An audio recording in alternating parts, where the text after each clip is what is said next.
Good morning. It's Thursday, March 26th, and we're going to take a look at PGM, ticker, Pure Gold Mining Incorporated. So, like always, we want to take a view of any chart from the broader spectrum into the more narrow. So, we're always going to start with a monthly sense to see historically what kind of long-term trend do we have here. And it looks like this opened up a little bit before 2009 and it just immediately had a sell-off. So I'm not sure if this had like some type of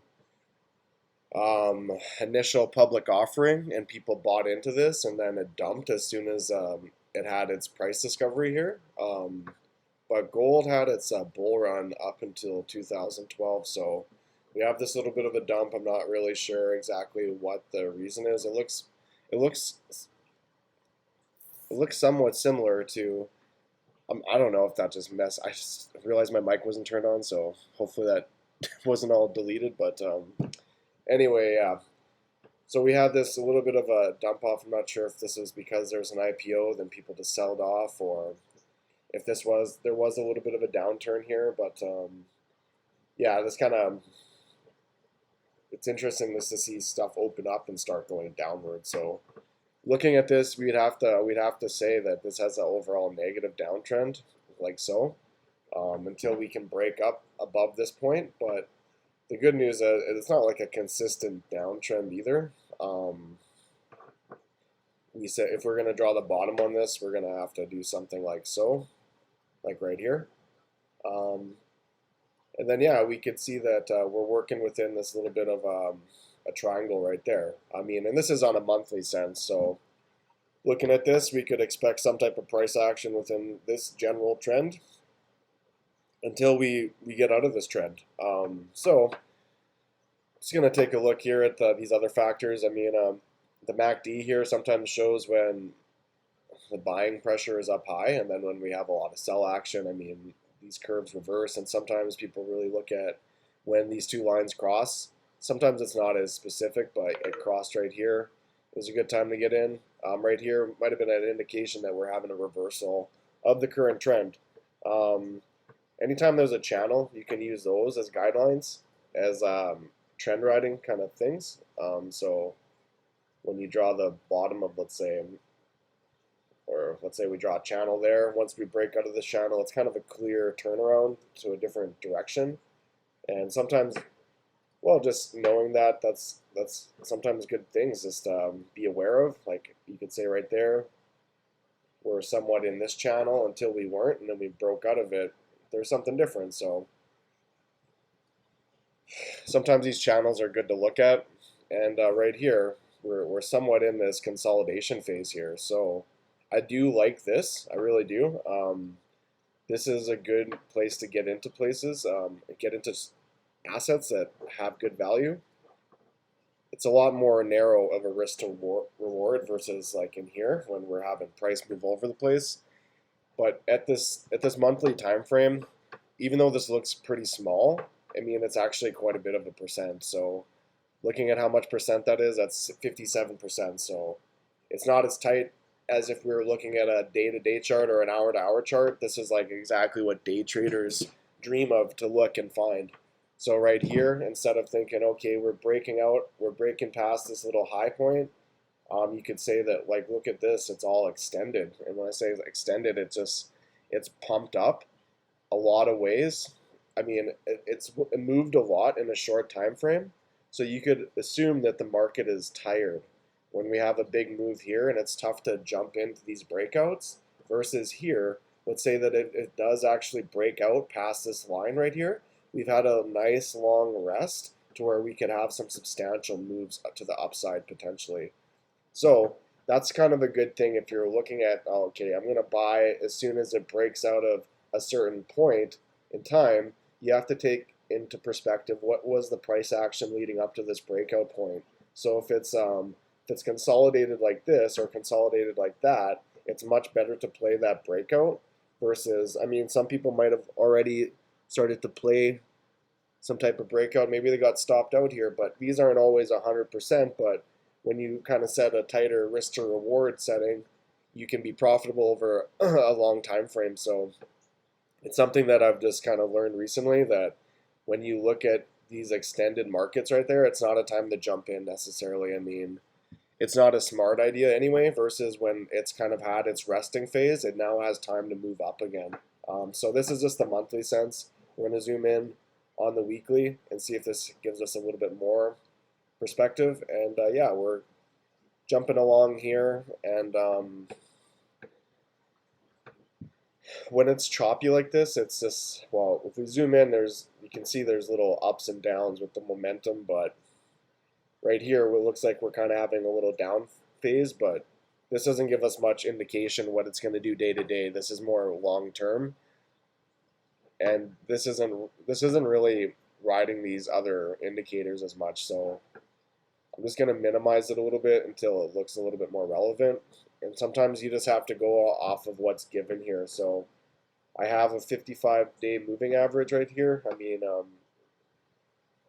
I just don't have the paid version, so I can't have all of them, but usually you can set it to different things. I mean, on a weekly sense here, usually a 55 is pretty good in sense of like realizing if we're above, we're bullish, and if we're on the line here, you could think that this is a good place to expect the price to go towards. So especially when we're having this consolidation, it kind of retraces back to the medium. We go up, no, it retraces back. We go up, no, it retraces back to this medium, and we're just hovering right along here. So right here, anytime you could say that the price, well, it's a little bit above. It's 69.70 cents, and I mean, it could just like kind of go upwards and come hover back into here, then go up, down, and hover back into this range, and then we're gonna start having this broader supporting trend, maybe acting as a floor and maybe help boost this up. So right now, what you could really say is that when we look at this, there's a little bit of a bullish candle here, or not a candle, but pattern. So you could look at right here and say, well, what do we have? Well, that's an ascending triangle right here. So we can say that it has like, well, a top, and we have an ascension here. We have some higher lows being formed, and with that, it's typically a bullish pattern. I mean, nothing is certain in stocks, but more so than more often than not, these ascending triangles are bullish, and the descending ones are bearish. So if you look at like right here, or any of these places, you could say that it's a descending triangle, depending on if you said right there is descending, right there, and it's just more or less continuing on. Right here, we had somewhat of an ascending triangle. So triangles can be just another thing that you can use to get a little bit of an edge on the market. But yeah, ascending triangles are usually bullish, descending ones are usually bearish, and symmetric triangles are neither one or the other. And I mean, just because it's ascending doesn't mean that it can't just continue break down. So just keep that in mind. But this is where you can start making a little bit more educated entry and exit points. So here on the weekly, yeah, like I said, the momentum and stuff isn't giving us too much of an indication. Maybe just let me hold that thought. I mean, you can see right here when these have these crossovers. So when we get up to the top and we have a crossover, like right here, it's almost too late to react. So it's almost like a lagging indicator. It's not going to give you enough indication on this weekly sense to really get in and get out. But depending on what time frame you're looking at, moving in and out of these assets, sometimes, let's say we move into the daily range here, sometimes it's a little bit clearer than others. So right here, you can see if we're watching this, it could have been like, okay, we've lost some steam down here, and maybe this would be a good point to exit into, or enter into.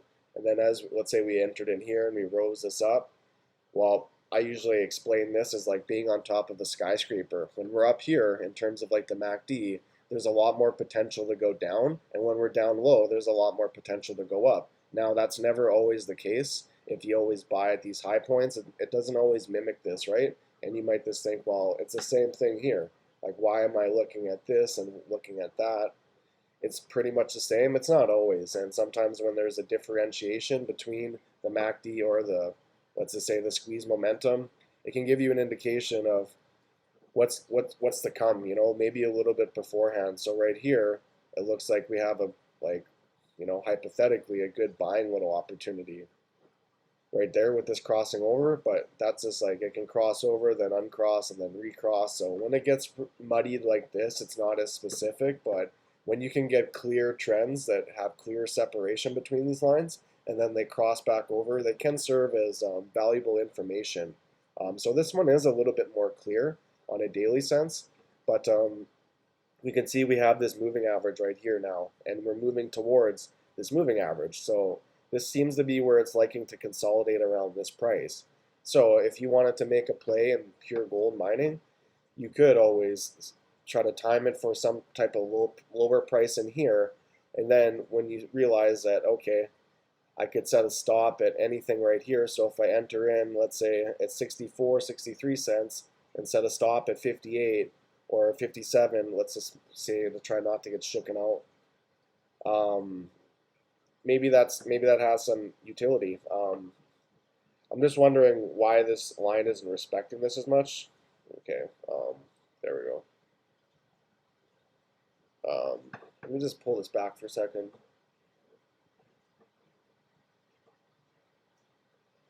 Yeah, because on the weekly, I mean, this is just it's just a tail. So there shows price action there, and that's where looking at different time frames, you can actually see what this looks like. So right here, when we pull it up on the daily sense, you can actually see it actually has went right down through it and returned back here. So on a weekly sense, it doesn't really show you that type of price action. It just shows a wick down. So when we look at that,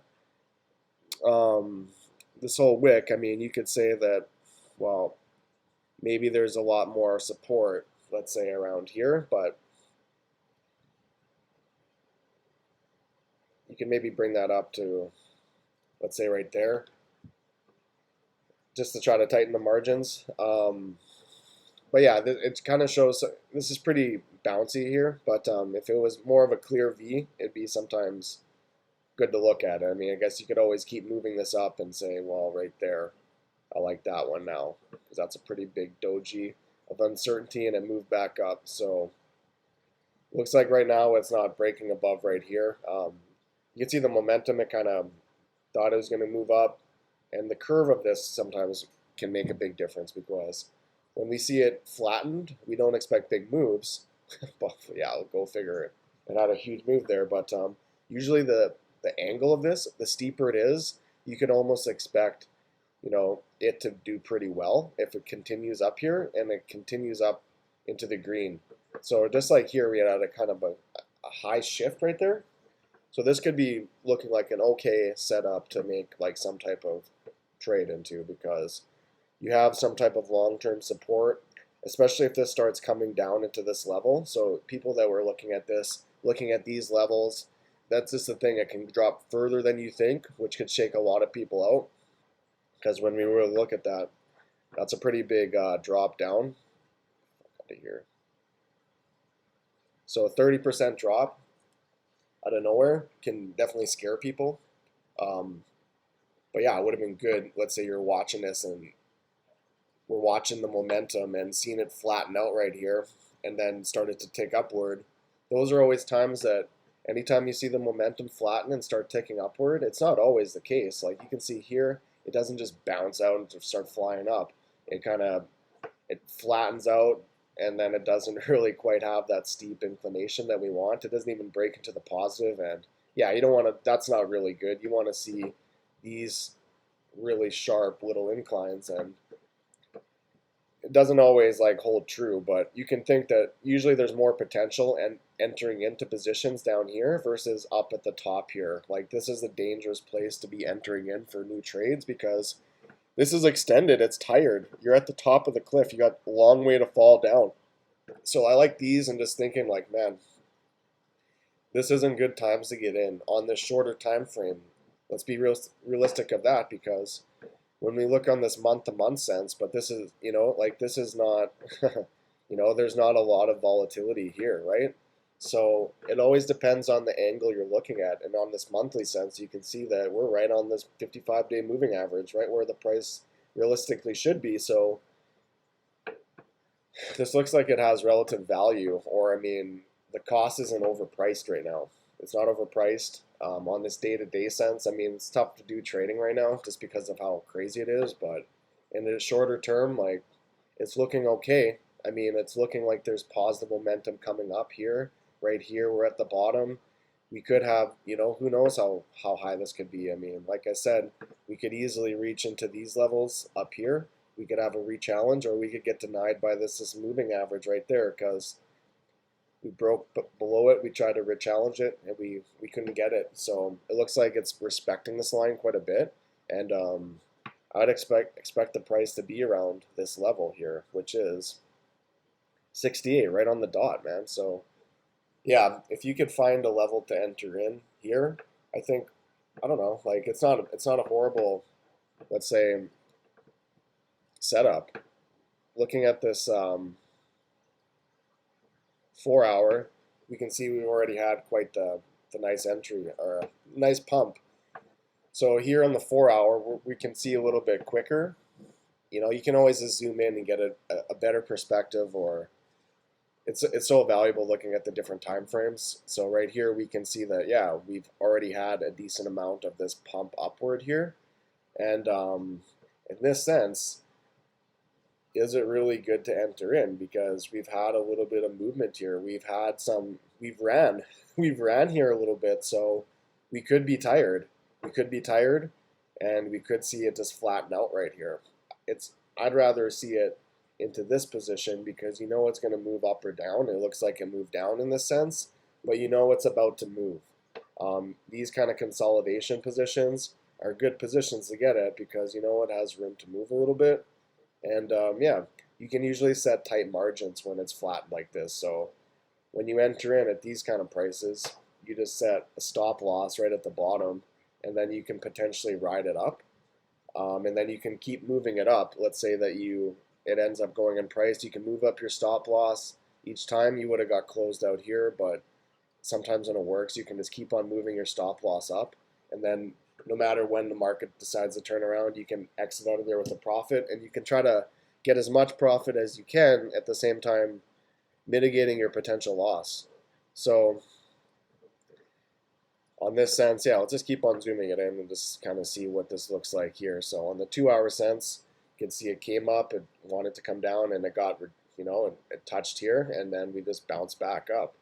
So it's starting to get a little bit up here, so I would imagine within the day, within the hour here, we could probably see maybe a little bit of a reversal back to the mean right here, to the 61 cents. And yeah, now you can see that it's probably likely, it just depends on how much it's going to get caught here, but it's likely going to have something like this. It's going to flatten out down towards this curve, and then you could probably get a cheaper entry price if you really wanted to do it in that sense versus, let's say, looking at the daily here, you might think that maybe we're still moving upward right now. Maybe 68 cents is a good price, but I'd probably, if I was trying to get in today and I was just like, hey, I'm buying today, no one will tell me different, I'd probably be trying to get in at like 61, 62 cents. Maybe it wouldn't fill in, but that's just an idea. When you start looking at it in a shorter time frame, and you can sometimes time little entries in better, because you can probably see that, okay, on this hour sense, we're starting to kind of round off the top right there. So right about 73 cents, we had its high, and how long is it going to retrace back down before potentially we move back up? So yeah, this PMG it has a little bit more like technical setups that look a little bit more interesting to me. Like there's definitely some potential here, and in lieu of the macroeconomics of it all, yeah, this one might be okay. I mean, in the same sense, I'm just gonna see if I can draw like some type of other shorter time frame trend line that we can serve as a little bit more of a tighter stop. Um,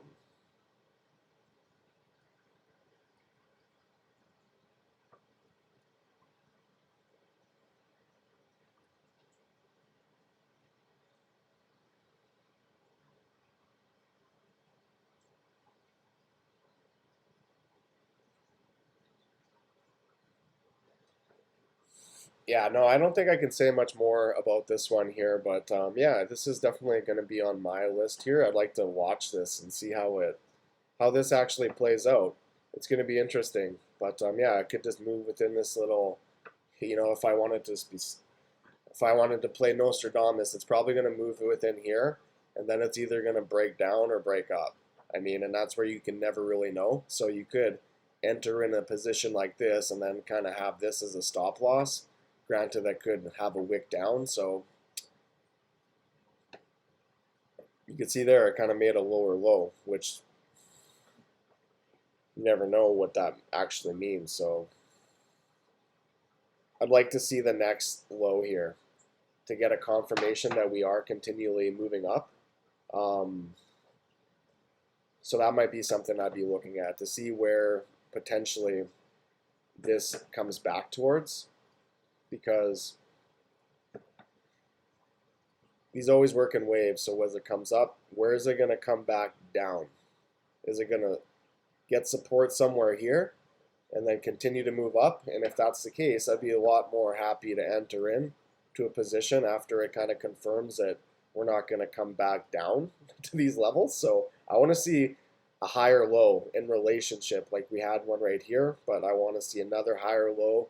And ideally, I'd be a lot happier to see it supported by, let's say, this trend right there. And if we could, let's say, have support and have a bounce up here, yeah, we could definitely see movement up to here at the bare minimum.